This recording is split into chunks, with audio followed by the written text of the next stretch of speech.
Hello, how are you all? I am Vijay Soni and you are watching my YouTube channel Visual Academy. Let's begin. Today's topic is development of resources.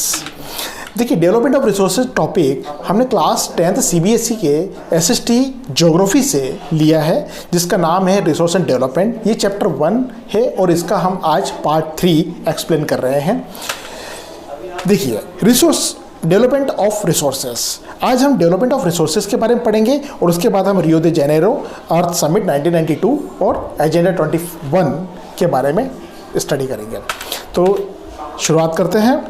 देखिए, human survival के लिए और human की quality के लिए, यानी कि standard of life के लिए, दोनों के लिए ही रिसोर्सेज बहुत ही वाइटल होते हैं। तो इसका मतलब ये है कि रिसोर्सेज बहुत ज़रूरी है। Resource are vital for the human survival as well as the maintaining quality of life. अब आप देखिए,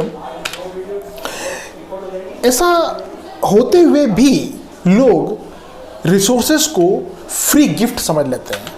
वो समझ लेते हैं कि ये फ्री गिफ्ट हैं और इसे हम जैसे चाहें वैसे ही यूज़ करें। तो ये एक लोगों का बिलीफ तैयार हो गया। It was believed that resources are free gift.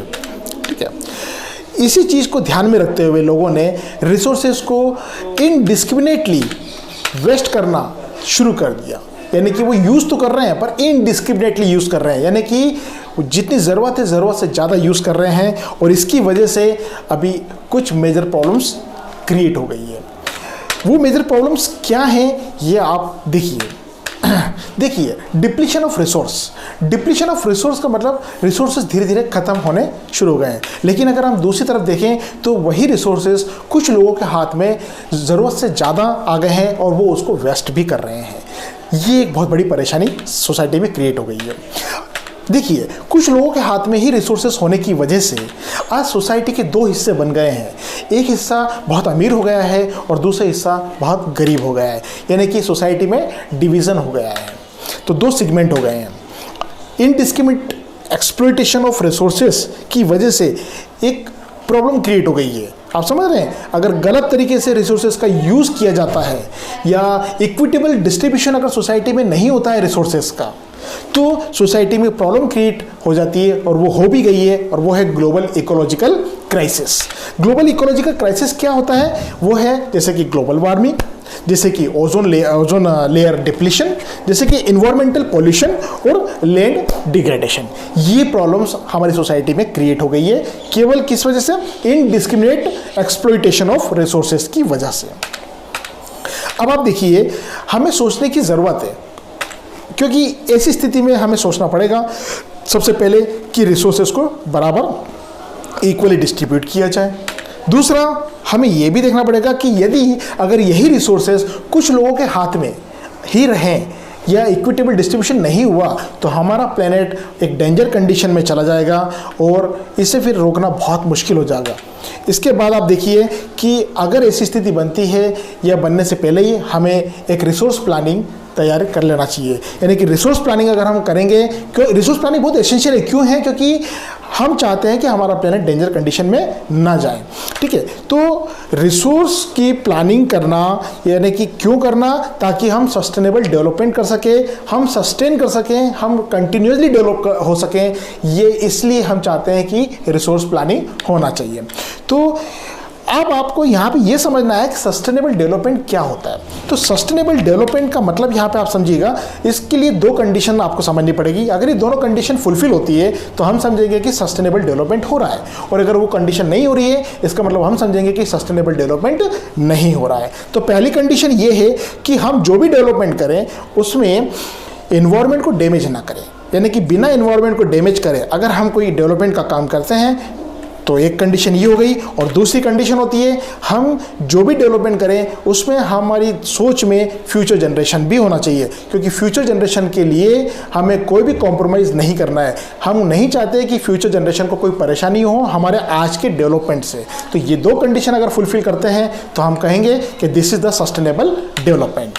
अब आगे देखते हैं, हम पढ़ेंगे Rio de Janeiro earth summit 1992 and agenda 21। तो देखिए यहाँ पे रियो दे जेनेरो अर्थ समिट 1992 क्या है, तो इसको समझने के लिए सबसे पहले समझेंगे कि वर्ल्ड के अंदर हमारा एक साउथ अमेरिका, जिसे हम लैटिन अमेरिका के नाम से भी जानते हैं, उसकी एक कंट्री है जिसका नाम है ब्राज़ील। आप देखें हैं यहाँ पे रेड मार्क करके जो एरिया बना हुआ है वो ब्राज़ील है, ये साउथ अमेरिका में एग्जिस्ट करता है। अब देखिए आगे, ओह ये तो घुस ही जाता। इसमें एक सिटी है ब्राज़ील, ब्राज़ील एक कंट्री है और उसके अंदर एक सिटी है रियो दे जेनेरो। इस सिटी के अंदर ये एक समिट हुई थी, समिट मतलब कॉन्फ्रेंस हुई थी, जहाँ पर 1992 के अंदर लगभग अलग अलग कंट्रियों से 100 हेड्स, 100 लीडर्स इकट्ठे हुए थे और वो लोग सभी लोग वहाँ पे उस कॉन्फ्रेंस में मिले ब्राज़ील के अंदर। और इनके मिलने का पीछे जो रीज़न था वो था ये समिट, जो कि फर्स्ट टाइम इंटरनेशनल अर्थ समिट के नाम से जो ऑर्गेनाइज किया गया था, इसमें उन लोगों को मिलना था और आप किसी खास कंडीशन को लेकर, किसी खास प्रॉब्लम को लेकर इनको डिस्कस करना था। तो समझते हैं कि आखिर वो बात कौन सी थी, वो कौन सी प्रॉब्लम थी जिसको लेकर इन लोगों को डिस्कस करना था। तो ये जो कॉन्फ्रेंस बुलाई गई थी, इस कॉन्फ्रेंस को बुलाने के पीछे कोई बड़ी अर्जेंट प्रॉब्लम थी, एक अर्जेंट कंडीशन ऐसी क्रिएट हो गई थी जिसको लेकर सभी लोग बड़े चिंतित थे।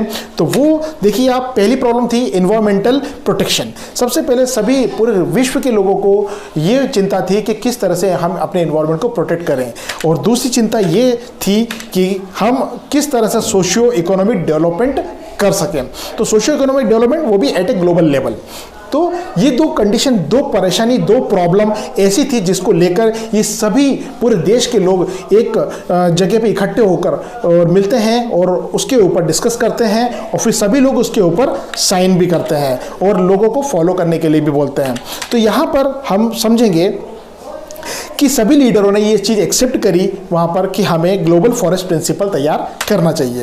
और ग्लोबल फॉरेस्ट प्रिंसिपल को तैयार करने के साथ साथ उन्होंने एक एजेंडा 21 के नाम से भी तैयार किया। वो एजेंडा क्या था? वो एजेंडा था सस्टेनेबल डेवलपमेंट के लिए, यानी कि किसी तरह से हमारा डेवलपमेंट सस्टेनेबल हो सके।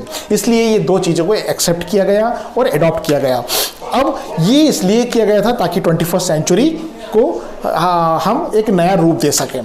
अब आगे देखिए, यहाँ पर हम समझेंगे कि एजेंडा 21 क्या है। तो ये एक डिक्लेरेशन है जिस पर सभी लोगों ने साइन किए थे। पूरे वर्ल्ड में जितने भी लीडर्स आए थे 1992 में इकट्ठे हुए थे उस समिट के अंदर, उन सभी ने साइन किए थे। और ये जो कॉन्फ्रेंस हुई थी, इस कॉन्फ्रेंस को UNCD के नाम से जाना जाता है, जिसका फुल फॉर्म है United Nations conference on environment and development. तो ये एक्चुअली रियो दे जेनेरो ब्राज़ील में हुई थी 1992 में। अब हम आगे देखते हैं, हम एजेंडा 21 के बारे में देखते हैं कि ये एजेंडा किस लिए तैयार किया गया था। ये एजेंडा 3 बातों के लिए तैयार किया गया था। नंबर 1, सबसे पहले जो एनवायरनमेंट डैमेज हो रहा था, उस एनवायरनमेंट को डैमेज होने से कैसे बचाया जाए, नंबर 1। नंबर 2, हम गरीबी को कैसे कम कर सकें, पूरे विश्व की गरीबी को हम किस तरह से कम कर सकें, हर देश की गरीबी को हम कैसे कम कर सकें। और नंबर 3, हम देश में या किसी पूरे विश्व के अंदर किसी भी देश में होने वाली महामारी या बीमारी से कैसे निजात पा सकें। तो ये तीनों को लेकर एजेंडा 21 तैयार किया गया था। वैसे भी एजेंडा 21 का जो मेन ऑब्जेक्टिव था वो था कि सभी कंट्री अपने यहाँ पर हर एक लेवल की गवर्नमेंट के साथ एक बात करें और सभी गवर्नमेंट को अपना एजेंडा 21 बनाना है। ये भी एक बात उसमें रखी गई। Thank you very much. आज का टॉपिक इतना ही था। इसके आगे का टॉपिक हम नेक्स्ट वीडियो में तैयार करेंगे। तब तक के लिए थैंक यू वेरी मच।